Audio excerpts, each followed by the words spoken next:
Match Pechu on Kailash Talks. Welcome to the next episode of match Pechu. இந்த தடவை நம்ம கூட மற்ற 2 பேரும் ஜாயின் பண்ணியிருக்காங்க. போன எபிசோட்ல நானும் கிஷோர் மட்டும் பேசணும். இந்த தடவை அரவிந்தன் ராஜு 2 பேருமே ஜாயின் பண்ணியிருக்காங்க. கிஷோர், அரவிந்த், ராஜு 3 பேர் கூடயும் இந்த மேட்ச் பேச்சு எபிசோடு ஸ்டார்ட் ஆகுது. கிஷோர், நம்ம பேசணும் போன எபிசோட்ல சிட்னி டெஸ்ட்ல என்ன மாதிரியான லேர்னிங்ஸோடலாம் வருவோம் அப்படின்னு ஒரு டிஸ்கஷனை போட்டோம்.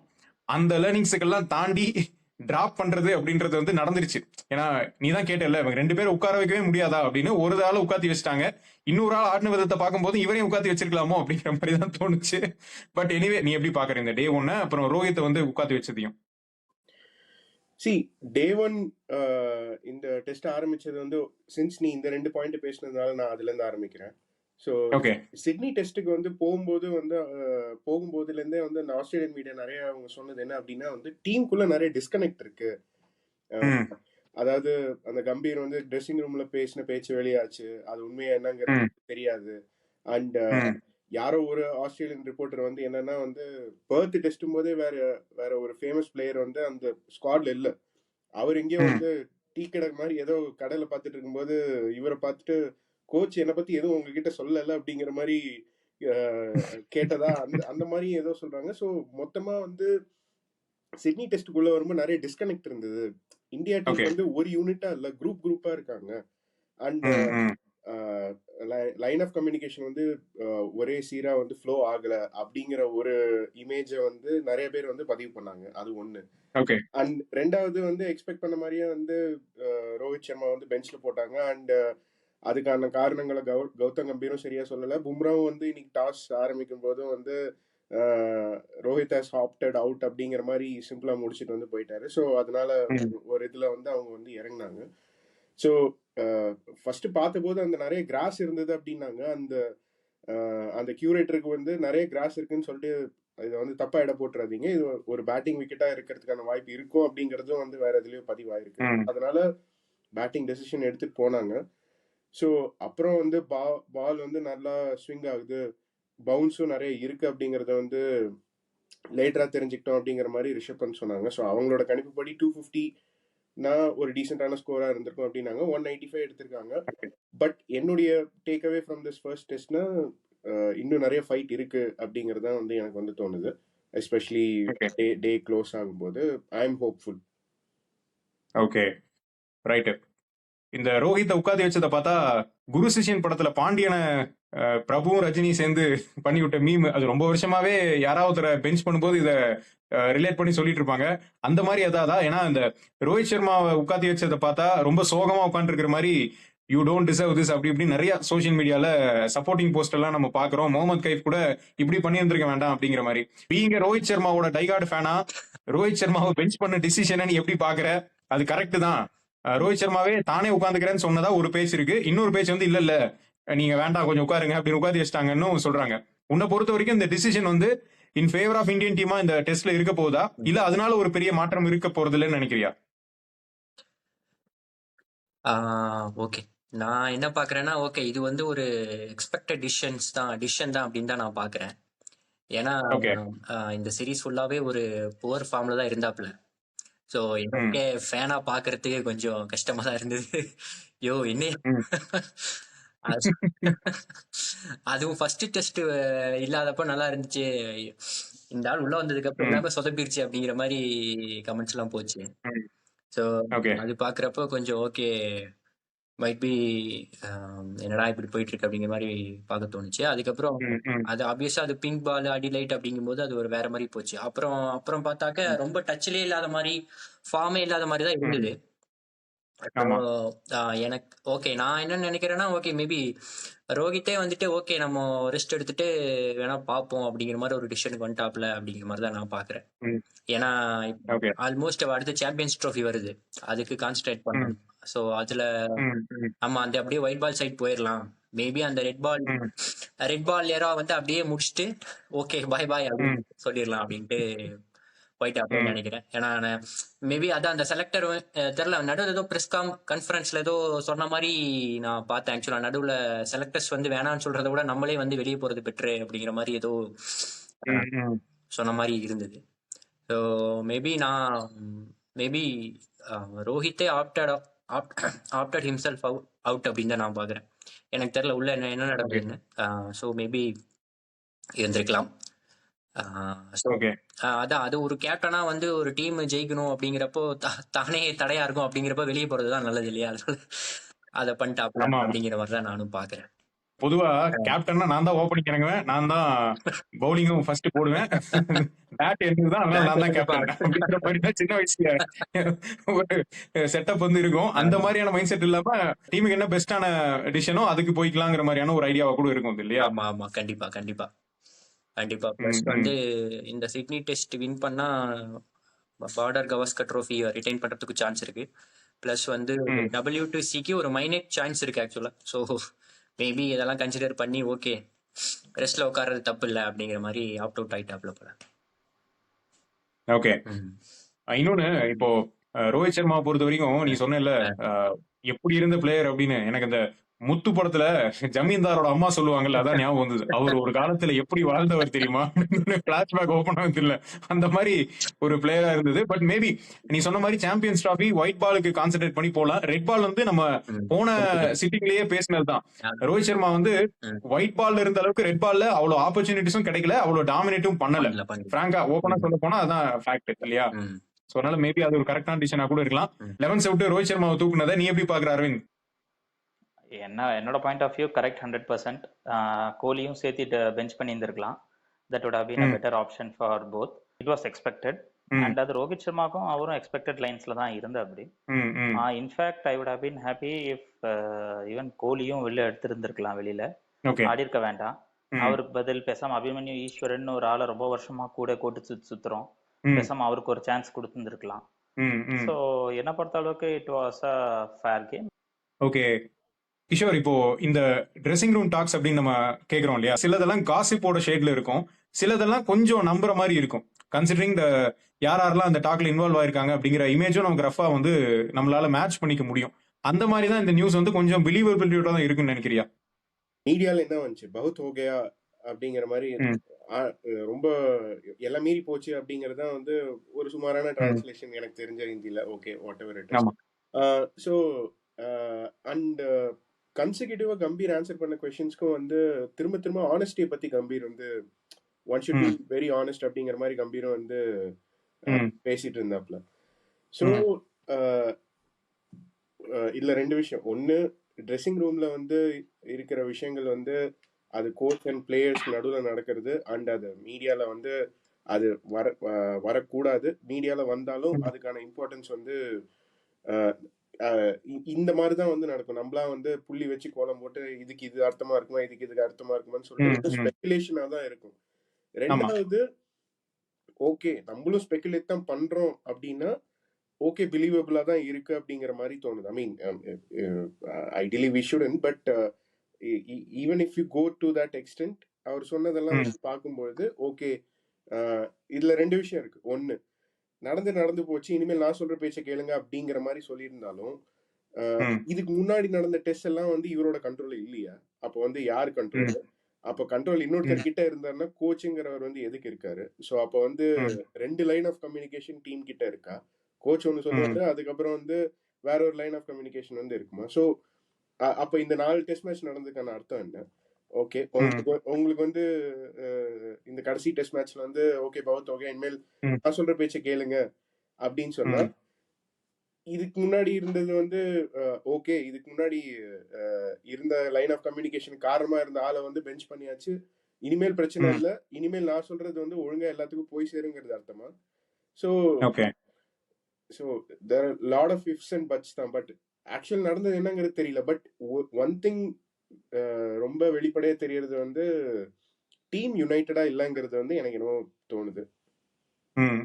ஏன்னா ஒரு யுனைடெட் இந்தியன் ஸ்குவாட் நம்ம பார்த்திருக்கோம். ராஜு, கலெக்டிவா ஒரு டீமா சேர்ந்து விளையாடுறது இல்ல, எல்லாருமே தனித்தனி ஆட்களா இருக்காங்க அப்படின்றது கிரவுண்ட்ல பாக்கும்போது உனக்கு தெரியுதா? அப்கோர்ஸ் இப்ப பவுலர் விக்கெட் எடுத்தா எல்லாரும் வந்து சேர் பண்றாங்க, பட் பேட்டிங்ல பாக்கும்போது நிறைய இப்போ ரன் அவுட் வந்து மிஸ் ஆகுது, நிறைய கால் ப்ராப்பரா இருக்கிறது இல்ல.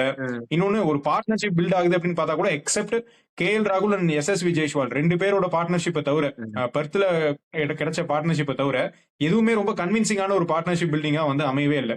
ஸோ அப்படி பார்க்கும்போது அந்த டீமோட பாண்டிங் வந்து ஜெல் ஆறது ஒரு ப்ராப்ளமா இருக்கிறது கொஞ்சம் தெரியுதுன்னு நீ நினைக்கிறியா? இல்ல, எனக்கு கிரவுண்ட்ல எனக்கு பெருசா நோட்டீஸ் பண்ண முடியறது இல்ல. மேபி டாக்ஸ் எல்லாம் இப்ப வர ஆரம்பிச்சதுக்கு அப்புறம் மேபி அந்த சிச்சுவேஷன் இப்படி இருந்திருக்குமோ, இது இப்படி இருக்குமோ அப்படிங்கிற மாதிரி ஸ்பெகுலேட்டிவா பார்க்க தோணுது, பின்னாடி போய் பார்க்க தோணுது. பட் அந்த ஒரு பாண்டிங் மேபி அந்த பாண்டிங் எலிமெண்ட் மிஸ் ஆகுது அப்படிங்கிறது வேணா கொஞ்சம் தெரியுது. ஆக்சுவலா அந்த கான்ட்ரவர்சியா குரூப்பிசமா இருக்காங்களா அப்படிங்கிறது தெரியல. பட் எல்லாருமே வந்து சேர்ந்து ஒரு பாண்டிங்கா இருக்காங்களா அப்படிங்கறது வந்து மிஸ் ஆகுதுன்னு தான் நினைக்கிறேன். நான் ஆக்சுவலா பார்க்கும்போது அது மிஸ் ஆகுதுன்னு தான் தோணுது. ஆக்சுவலா இப்போ ஒரு விக்கெட் விழுந்தாலுமே ஓகே, ஒரு ஏதோ ஒரு ஃபார்மலா ஒரு டேப் பண்ணிட்டு போற மாதிரி தான் இருக்கு. பட் அந்த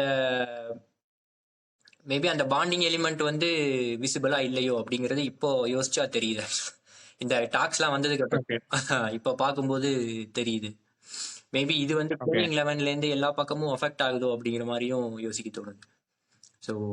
ஆனா இதுல சர்ப்ரைசிங்கா ஒரு விஷயம் பார்த்தா, ஃபர்ஸ்ட் மேட்ச் ஜெயிச்சதுக்கு அப்புறம் இதெல்லாம் நடக்குது. நீ வந்து தோத்ததுக்கு அப்புறம் ஒரு மாதிரி இருந்தா கதை, ஜெயிச்சதுக்கு அப்புறம் ஏன் இப்படி எல்லாம் ரிவர்ஸ்ல போகுது? ஆக்சுவலா இது அவங்களுக்கு நடந்திருக்கணும். நம்ம அப்ப பேசும்போதே சொன்னோம், ஆஸ்திரேலியா வில் கம் பேக் ஹார்டுன்னு தான் அன்னைக்கு நம்ம பேசும்போது முடிச்சோம் இல்லையா? விட மாட்டாங்க லேஸ்ல. அவங்க வந்து அத ஃபர்ஸ்ட் மேட்ச் தோத்ததை வந்து தூக்கி போட்டு அடுத்தடுத்து அடிச்சுட்டு வராங்க. நம்ம என்னன்னா ஃபர்ஸ்ட் மேட்ச் ஜெயிச்சு பயங்கரமா செலிப்ரேட் பண்ணோம்னா அதுவும் இல்ல. அது ஒரு மாதிரி ஜெயிச்சிட்டோம், அதுக்கப்புறம் அப்படியே எல்லாமே ஒரு மாதிரி டவுன் மொமெண்டமாவே போகுது, வைப் சரியா இருக்க மாட்டேங்குதுங்கிற மாதிரி இருக்கா? ஆமா, அது கண்டிப்பா பார்க்க முடியுது. ஆக்சுவலா ஒரு 6 months முன்னாடி தான் வேர்ல்ட் 2020 அடிச்சிருக்கோம். ஸோ அந்த இது இருந்தா கூட ஒரு பாண்டிங் எலிமெண்ட் கிரியேட் பண்ணலாம். எனக்கு தெரிஞ்சு அப்படி யாருக்கும் ரொம்ப ஒன் சைடடா யாரையும் வந்து புகழ் பாடி அந்த மாதிரி எதுவும் ஆகல ஆக்சுவலா அந்த விக்டரிக்கு அப்புறம். ஸோ அது எல்லாமே ஒரு இதாக போயிட்டு இருக்கு. ஸோ இப்பதான் ஒரு பெரிய கப் அடிச்சுட்டு வந்திருக்கோம். அடுத்து வந்து ஒரு பெரிய சாம்பியன்ஷிப்பை டார்கெட் பண்ணி போயிட்டு இருக்கு. ஸோ அப்படி இருக்கும்போது இந்த மாதிரி இதெல்லாம் வந்து கண்டிப்பா ஏத்துக்க முடியாது அப்படிங்கிற மாதிரி தான் நான் பாக்குறேன். எப்பயுமே நம்ம ஓவர்சீஸ்ல என்ன ஆகும் அப்படின்னா ஃபர்ஸ்ட் டெஸ்ட் விட்டுருவானுங்க, அதுக்கப்புறம் தான் 2வது 3வது அப்படிதான் கம்பேக் கொடுத்து கடைசியில தான் நம்ம வந்து பிக்கப் ஆகும். இப்போ ஃபர்ஸ்ட் டெஸ்டே வந்து பிக்கப் ஆகி வந்திருக்கோம் அப்படின்னா அப்படியே அடிச்சு அப்படியே போயிருந்திருக்கலாம். ஆனா சோ அது இந்த மாதிரி பர்சனல் ரீசன்ஸ்க்காக போகுது அப்படிங்கும்போது என்னையா பண்ணிட்டு இருக்கீங்க அப்படிங்கிற மாதிரிதான் இருக்கு. அப்படி அதான் அதுவும் இல்லாம அது ஒரு 4-5 பிளேயர்ஸை தவிர மீதி எல்லாமே ஜூனியர்ஸ், எல்லாமே சின்ன பசங்க தான். சோ அவங்களுக்குள்ள என்ன குரூப்பிசம், என்ன பாலிடிக்ஸ் அப்படிங்கிறது புரியல. சோசியல் மீடியால பார்க்கும்போது நிறைய பேர் இன்னும் கொஞ்சம் அதிகப்படியெல்லாம் சொல்றாங்க. என்னன்னா, இந்த கோச் கூட நாங்க ஒத்துழைக்க மாட்டோம் அப்படின்னு சில பேர் வாண்டடாவே நல்லா விளையாட மாட்டேங்கிறாங்க அப்படின்னு. ஆனா நான் அதெல்லாம் நம்பல. ஏன்னா அப்படி நல்லா விளையாடல அப்படின்னா யார் விளையாடலையோ அந்த பிளேயருக்கும் தான் அது ஆப்பா அமையும் இல்லையா? அவனோட கெரியர்லயும் வந்து அது பெரிய இம்பாக்ட் ஏற்படுத்தும். அதனால அந்த எக்ஸ்ட்ரீம்க்குலாம் யாரும் போக மாட்டாங்க. ஆஃப்டர் ஆல் எல்லாரும் இன்டர்நேஷனல் பிளேயர்ஸ். பட் என்னன்னா ஏதோ ஒரு மைண்ட் பிளாக் இருக்கு. அந்த பிளாக் வந்து மேபி இந்த மாதிரியான சினாரியோவால ஃபுல் பொட்டன்ஷியலுக்கு பெர்ஃபார்ம் பண்ண முடியல, டீமா சேர்ந்து ஒரு இன்ஸ்டிங்டோட ஃபைட் பண்ண முடியல அப்படின்ற மாதிரி எடுத்துக்கலாம். அது ஒண்ணு. இன்னொன்னு, ஜென்யூனாவே நிறைய பேர் அவுட் ஆஃப் ஃபார்ம்ல இருக்காங்க. அது டச் இல்ல அப்படின்றது நமக்கு ரொம்ப அப்பட்டமாவே தெரியுது. இப்ப நீ ரோஹித் சர்மா போன மேட்ச்ல அந்த கடைசி அவுட் ஆன விதம் எல்லாம் பார்த்தேன்னா அந்த ஷாட் என்ன பண்ணிருக்க முடியும்? ஒன்னா கட் ஆடி இருக்கலாம், இல்லாட்டி வந்து நீ வழக்கம் போல புல் ஷாட் ஆடலாம். அது என்ன ஒரு ஆஃப் மைண்டோட அது தொட்டு விட்டு அது ஏறி இங்க கேட்ச் ஆறது, இதெல்லாம் வந்து ரொம்ப டெய்லண்டரியாரா தான் அந்த மாதிரி அவுட் ஆவாங்க. ஒரு பால வந்து அப்படி அரை மனசோட ஆடி. சோ அது வந்து அவுட் ஆஃப் ஃபார்ம். மேபி அது எல்லா பேட்ஸ்மேனுக்கும் நடக்கும். உலக மகா பேட்ஸ்மேனா இருந்தாலும் அது நடக்கும். அது இந்த டைம்ல ரோஹித் சர்மாக்கு தப்பான ஒரு சீக்வன்ஸ்ல நடந்துருச்சு, அதனால ஊரே போட்டு அடிக்குது. அதை ஒண்ணு பாக்குறோம். ஆனா இப்போ இந்த மேட்ச்ல நம்ம இந்த மேட்சை பத்தி பேசுவோம், இந்த சிட்னி மேட்சை பத்தி. கடைசி பால்ல நடந்த ஒரு மொமெண்ட் இருக்கு இல்லையா, அது என்னென்னமோ சேர்ந்து எல்லாரையும் பிரிச்சு வச்சது. இப்போ அந்த ஒரு சின்ன பையன் எல்லாத்தையும் ஒன்னா சேர்த்துட்டான்ற மாதிரியான ஒரு மொமெண்டா பாக்குறியா? ஏன்னா அவுட் ஆனது கவாஜாயா, அவனை விட்டுட்டீங்க ஒண்ணுமே பண்ணல அப்படின்னு இந்த பக்கம் வந்து எல்லாரும் அவனை பார்த்து இப்ப முறைங்க அப்படின்ற மாதிரிதான் டோட்டலா வந்து முறைச்சாங்க. கண்டிப்பா அது ஒரு பயங்கரமான மூமெண்டா தான் இருந்தது. ஆக்சுவலா பும்ரா என்ன பண்ணா அப்படின்னா ஓவர ரியாக்டும் பண்ணல. அவர் என்ன பண்ணாப்ல அப்படின்னா ஜஸ்ட் கவாஜாவை பார்த்து ஏன் இப்படி டிலே பண்றீங்க அப்படிங்கிற மாதிரி தான் ஒரு கை போச்சு. அதுக்கு தேவையில்லாம நான் ஸ்ட்ரைக்கர் எண்ட்ல இருந்து தேவையில்லாம ரியாக்ட் பண்ணி அதுக்காக ஒரு டிஸ்கஷன் கவாஜாட்ட போய் சோ அந்த விக்கெட் விழுந்தது ஒரு நல்ல மூமெண்டா இருந்தது. மேபி அது அது எல்லாத்தையும் ஒன்னா கூட வச்சிருந்தா பார்த்தோம். ஆக்சுவலா அது நல்லா இருந்தது. அந்த மூமெண்ட்டை பாக்குறதுக்கு நல்லா இருந்தது. செகண்ட் டேக்கு அது ஒரு நல்ல பில்டப்பாவும் இருந்தது. அந்த பும்ரா கொடுத்த ஸ்டேர் ஆகட்டும், இது எல்லாமே வந்து ஒரு இன்டர்வல் ட்விஸ்ட் மாதிரி இருந்ததுன்னு சொல்லலாம். இனி நான் போற பாதை சிங்கப்பாதடா அப்படின்னு தலைய சிரிப்பி ஹேர் ஸ்டைல மாத்தி நாளைக்கு ஏதாவது பண்றாங்க அந்த மாதிரி ஒரு மூமெண்டா இருந்தது. ஓகே அரவிந்த், இதை நீ பார்க்கும்போது பொதுவா டெஸ்ட் சீரீஸ்ல இந்த மாதிரி நிறைய டிராமா இருக்கும், நிறைய டிராமாட்டிக்கான ஒரு ஹை மூமெண்ட்ஸ் எல்லாம் இருக்கும். அந்த மாதிரியா ஒன் ஆஃப் த மூமெண்டா தான் நீ பாக்குறியா, இல்ல ஸ்டில் இது இன்னும் ஸ்ட்ராங்கான இம்பாக்ட் கொடுத்துருக்கு அப்படின்னு தோணுதா? See, actually எனக்கு இது எங்க ஞாபகம் வருதுன்னா ஆஷஸ் சீரீஸ் எனக்கு ஏர் கரெக்டா ஞாபகம் இல்ல. ஃபிளின்ட் ஆஃப் ஒரு ரெசர்ஜன்ஸ், பீட்டர்சன் ஒரு ரெசர்ஜன்ஸ் வெறித்தனமா போய் ஆடுவாங்க. அது வந்து அப்சல்யூட் சினிமா அப்படின்ற மாதிரி தான், இதுதான் சினிமா அப்படின்ற மாதிரி தான். இன்னைக்கு இந்த கடைசி நடந்தது ஆக்சுவலி அந்த கான்ஸ்டஸ் என்ன நினைச்சான், ஒரு ஓவர் போட விடாம பண்ணிட்டோம்னு சந்தோஷப்பட்டு போய் நின்னான் actually. But see one thing, நீ யாரு கூட சண்டை செய்யறேன்றத பார்த்து செய்யணும். பவுலர் பிரைம் ஃபார்ம்ல இருக்கப்ப நீ அவன் கிட்ட போய் செஞ்சீன்னா இப்படிதான் விளைவுகள் வரும். நீ இதுவே நீ வந்து சிராஜ் கிட்டயோ பிரசித் கிருஷ்ணா கிட்டயோ பண்ணினா you might win are you might, அது 50-50 எப்படி வேணாலும் போலாம். But at present he is the best bowler who's running across world, which was everyone has acknowledged. மார்க்கம் மார்ஷல் ரெக்கார்ட் எல்லாத்தையும் தூக்கி எறிஞ்சிட்டு போயிட்டு இருக்கிற ஒரு பவுலர். இப்ப அவர்கிட்ட போய் நீ வந்து இந்த மாதிரி பேசுனீங்கன்னா இப்படிதான் அவுட்புட் இருக்கும். அண்ட் எனக்கு ஒரே ஒரு விஷயம் என்னன்னா, ஒன் குட் திங், இத ஓவர் இமோஷன் ஆகி இதை இமோஷனலா எடுத்துட்டு போயிடக்கூடாது. ஏன்னா கேம் இன்னும் கைக்கு வரல. For Bumrah is class apart. யார்கிட்ட சண்டை செய்யறேன்றது திருப்பி தெரிஞ்சுதான் அந்த பையன் பண்றானான்றது தெரியல. பட் இளங்கன்று பயம் அறியாதுன்ற மாதிரி தான் போயிட்டு இருக்கான். ஆஸ்திரேலியால ஒரு டாஸ்காவே கொடுத்து விட்டுறலாம், நீ போய் இஷ்டத்துக்கு சீண்டி விடு, அவங்களை டார்ச்சர் பண்ணு மென்டலா. ஆக்சுவலா போன மேட்ச்ல அதை இந்தியன்ஸ் நீ நோட் பண்ணிதுன்னா தெரியும், இந்த கான்ஸ்டஸ்ன்ற பிளேயர் வரப்போறான், பெய்லி வந்து செலக்டர் பெய்லி வந்து ஓப்பனாவே சொல்லிட்டா 3 பேருமே ஒரே மாதிரி ஆடுறாங்க, எனக்கு அது வேண்டாம், ஒரு பிளேயர் கொஞ்சம் டிஃபரன்ஷியேட் பண்ணி, அதுக்காக தான் இந்த கான்ஸ்டஸ்ன்ற பிளேயரே நான் கொண்டு வரேன்னு சொல்லி அப்பட்டமாவே சொல்லிட்டாங்க. சோ பட்டா பாக்கியம் பட்டாடி லேக்கியம் ஸ்டைல் தான் கான்ஸ்டஸ்க்கு, அதை தான் அவங்க டீம் மேனேஜ்மெண்ட் வச்சிருக்காங்க.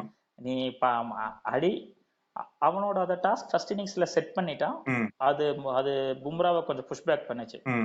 பட் என்னன்னா இந்த பர்சனுக்கு இவ்வளவு இம்பார்ட்டன்ஸ் இப்ப கொடுக்கணும் நீட் இல்ல. ஏன்னா என்டையர் ஆஸ்திரேலியன் பேட்டிங் யூனிட்டே நம்ம கிட்ட ஃபார்ம் திருப்பி வந்துட்டாங்க. புதுசா ஒரு ஆள் உள்ள என்ட்ரி கொடுத்திருக்கிறத பாத்தியா? யார் இது? ஆஸ்திரேலியால இருந்து ஒருத்தன் ஸ்ட்ரைட்டா வந்த மாதிரி ஒருத்தன் உள்ள என்ட்ரி ஆயிருக்கான்னு நிறைய பேர் ஷாக்கிங்கா பாப்பாங்க. வெல்கம் மனிஷ். ஒரு பெரிய ரவுண்ட் போய் பல்வேறு விஷயங்களை பேசி ஒரு மாதிரி எல்லாம் செட் ஆயிருக்காங்க. ரைட், கிளைமாக்ஸுக்கு கெஸ்ட் அப்பியரன்ஸ் மாதிரி வந்திருக்க நீ. கவாஜாவோட தம்பி. இப்போ ரோஹித் சர்மா உட்காந்து வச்சது சரின்னு நினைக்கிறியா, இல்ல கேப்டனாவே உள்ள விட்டுருக்கலாம்னு தோணுதா உனக்கு? ரோஹித்தையா? எனக்கு ஓகேன்னு தான் நினைக்கிறேன். அவன் இருக்கிற ஃபார்முக்கு உட்கார வைக்கலாம். பட் ஓகே, மேபி இதே ஒன் டேவா இருந்தா கண்டிப்பா முடியாதுன்னு சொல்லிருக்கலாம். டெஸ்ட்னு பார்க்கும்போது அவன் எனக்கு தெரிஞ்சு ஃபர்ஸ்ட்ல இருந்தே அவன் டெஸ்ட் பிளேயரா இருந்தது இல்ல. அவன் T20 ஒன் டே தான் அவன் ஷைன் பண்ணிருக்கான். டெஸ்ட்ல பெருசா ஷைன் ஆன மாதிரி தெரியல. அவன் இங்கிலாண்டோட அடுத்த செஞ்சுரி எல்லாம் பார்த்தா நிறைய டிராப் கேட்ச்ல தான் அடிச்சிருப்பான். அதனால டெஸ்ட்ல அவனுக்கு அவ்வளவு பெருசா எதுவும் ரோல் இருந்ததும் இல்ல. எனக்கு தெரிஞ்சு அவனுக்கு பெருசா ரோல் இருக்கிற மாதிரியும் தெரியல. கேப்டன் தவிர பெருசா எதுவும் பண்ண முடியும்னு தோணல இந்த டெஸ்ட்ல. ரோஹித்துக்கு பதிலா சுப்மன் கில் உள்ள வந்தது ஓகே தான் தோணுது உனக்கு? உள்ள வந்தது ஓகே தான். பட் அவன் பர்ஃபார்மன்ஸை பார்க்கும்போதும் எல்லாமே குடோன்ல இருக்கிறது தான் பெஸ்ட்னு தோணுது. பருத்தி முட்டை பஞ்சு குடோன்லயே இருக்கலாங்கிற மாதிரி இருக்கு. எல்லாரும் ஒரே மாதிரி தான் ஆடுறாங்க கடைசியில. ஓகே, யார் வந்தாலும் அதே 180 200 இந்த ரேஞ்சில தான் இருக்கு அப்படின்னா அப்புறம் என்ன பெரிய டிஃபரன்ஸ் அப்படிங்கிற மாதிரி ஆயிடுது. அதேதான், பும்ரா மாதிரி ஒரு 4 பேட்ஸ்மேன் அவங்களே அடிச்சாலே ஸ்கோர் வந்துரும் போல.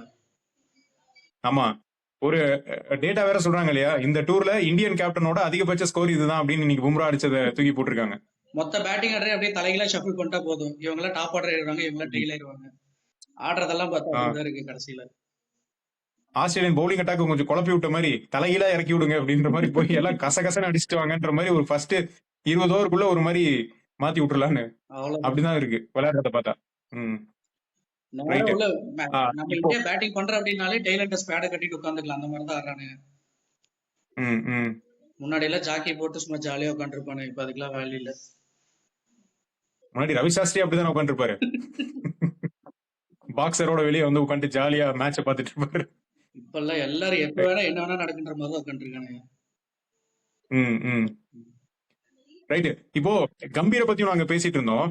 இப்போ கம்பீரோட ஒரு கோச்சா அக்ரஷன், இன்னொன்னு இந்த பிரஸ் மீட்ல அட்ரஸ் பண்ண விதமா இருக்கட்டும், யார் விளையாடுனாலும் டீம் விட்டு தூக்குவேங்கிற மாதிரியான டோன்ல தான் கிட்டத்தட்ட ரொம்ப ஸ்ட்ரிக்டா தான் பேசினதை நம்ம பாக்குறோம். அந்த இடத்துல டீம் தான் முக்கியம், ஹானஸ்டா இருக்கணும் அப்படின்னு சொல்லிட்டு. இப்போ ஃபுட்பால் கோச் மாதிரி ஒரு கிரிக்கெட் கோச் வந்து ஃப்ரண்ட்ல வந்து பிளேயரை விட, இவன் ஃபுட்பால்ல வந்து மேனேஜர் தானே டாமினேஷன் அதிகமா இருக்கும் ஸ்டார் பிளேயரா இருக்கிறத விட. அந்த மாதிரி ஒரு கிரிக்கெட் கோச் தன்னை கேரி பண்ணிக்கிற விதம் வந்து கரெக்ட்னு தோணுதா உனக்கு, இல்ல கிரிக்கெட்டுக்கு இது செட் ஆகாதுன்னு தோணுதா? எனக்கு தெரிஞ்சு இது செட் ஆகாதுன்னு தான் தோணுது. என்னை பொறுத்த வரைக்கும் இப்போ இதுக்கு முன்னாடி இங்கிலாந்து எப்படி ஒவ்வொரு ஒன் டேக்கும் T20க்கும் தனியா ஒரு கோச் வச்சிருந்தாங்க, டெஸ்ட்டுக்கு மெக்கலம் மட்டும் தான் இருந்தான். சோ எனக்கு தெரிஞ்சு அந்த மாதிரி ஒரு ஃபார்மேட் தான் எனக்கு தெரிஞ்சு கரெக்ட்னு நினைக்கிறேன். சோ இப்ப கம்பீரோட அப்ரோச்சை பார்க்கும்போது டெஸ்ட்டுக்கு வந்து அது கண்டிப்பா செட் ஆகும்னு தோணவே இல்லை. எனக்கு தெரிஞ்சு லக்ஷ்மண் இல்ல யாரோ ஒரு சீனியர் பிளேயர்ஸ் இருந்தா வந்து மேபி டீமை வந்து கரெக்டா கைட் பண்றது, அந்த எக்ஸ்பீரியன்ஸ்ன்றது டெஸ்ட்டை பொறுத்த வரைக்கும் தேவை. பட் இவங்க எல்லாமே வந்து பார்த்தா அப்படி எனக்கு தெரிஞ்சு தோணல. ஏன்னா இப்ப கம்பீரோட தான் கோலி ரோஹித் எல்லாருமே கூடயே விளையாடினாங்க. சோ இவனால போய் எந்த அளவுக்கு கம்பீரோட இன்ஃபுளுன்ஸ் பண்ண முடியுன்றது தெரியல. இதே லக்ஷ்மண் இருந்தா அங்க இருக்கிற மெசேஜ் போற மெசேஜ் வேற மாதிரி இருந்திருக்கும். பட் அந்த ட்ரெஸ்ஸிங் ரூமோட அந்த இதுவும் வேற மாதிரி இருந்திருக்கும்னு தோணுது. டெஸ்ட்டுக்கு கண்டிப்பா எனக்கு தெரிஞ்சு சரிப்பட்டு வராதுன்னு தான் தோணுது. ரைட். மேபி இப்போ ஐபிஎல் மாதிரியான ஒரு டோர்னமெண்ட்ல அதுல இருக்கக்கூடிய சின்ன பசங்க பிளேயர்ஸ் எல்லாம் கொஞ்சம் ஹேண்டில் பண்றது மேபி கம்பீரோட ஏஜுக்கு கரெக்டா இருக்கலாம். இப்போ இவங்க எல்லாருமே நீ சொன்ன மாதிரி இப்போ 2011 வேர்ல்ட் கப் எல்லாம் வந்து கோலி கம்பீரோடய விளையாடுனது இல்லையா, ரோஹித் சர்மா அந்த ஸ்குவாட்ல இருந்தாலும் அந்த அந்த ஈரால கிட்டத்தட்ட இவங்க எல்லாம் எங்கேயோ ஒரு இடத்துல சேர்ந்து விளையாடி இருந்திருப்பாங்க. சோ அதனால ஒரு சக பிளேயர் அப்படிங்கிற மாதிரி தான் ஒரு எண்ணம் இருக்குமே தவிர ஒரு மென்டாரோட ஸ்டேஜ்லயோ இல்ல இப்ப டிராவிட் கொடுத்த ஒரு ரெஸ்பெக்ட வந்து பிளேயர்ஸ் வந்து கம்பீருக்கு கொடுக்க மாட்டாங்க அப்படிங்கிற மாதிரி இருக்கா? ஆமா, அப்படிதான் தோணுது. அது அதுவும் இல்லாம இந்த இத்தனை நாளே கம்பீரோட ஸ்டைல பார்க்கும்போது இந்த மாதிரி டெஸ்ட்டுக்கு அது செட் ஆகும் தோல. மேபி T20 மாதிரி ஃபாஸ்ட் பேஸ் கேமுக்கு வந்து அது ஓகே, டப்பு டப்புன்னு ஏதோ ஒன்று பண்ணலாம், அவனை தூக்கு இவனை தூக்கு அப்படின்னு சொல்லிட்டு போலாம். பட் டெஸ்ட்டுக்கு அப்படி எல்லாத்தையும் மாத்தி பண்றது எனக்கு தெரிஞ்சு அது சரிப்பட்டு வராது. அது கண்டிப்பா அதுக்கான எக்ஸ்பீரியன்ஸும் கண்டிப்பா இருக்கணும். அது இந்த மாதிரி ஆஸ்திரேலியா, சவுத் ஆப்பிரிக்கா, இங்கிலாந்துல போய் ஆடும்போது அந்த கண்டிஷன்ஸ்ல நல்லா ஷைன் ஆகி அங்க எக்ஸ்பீரியன்ஸ் இருக்கிறவங்க சீனியர்ஸா யாராவது இருந்தாதான் எனக்கு தெரிஞ்ச ஹோல் டீமை கண்ட்ரோல் பண்ண முடியும்னு தோணுது. ஓகே, தேங்க்ஸ் ஃபார் வாட்சிங் கைலாஷ் டாக்ஸ். ப்ரீவியஸ் எபிசோட்ஸோட லிங்க்ஸ் டிஸ்கிரிப்ஷன்ல இருக்கு. நெக்ஸ்ட் எபிசோட் விரைவில்.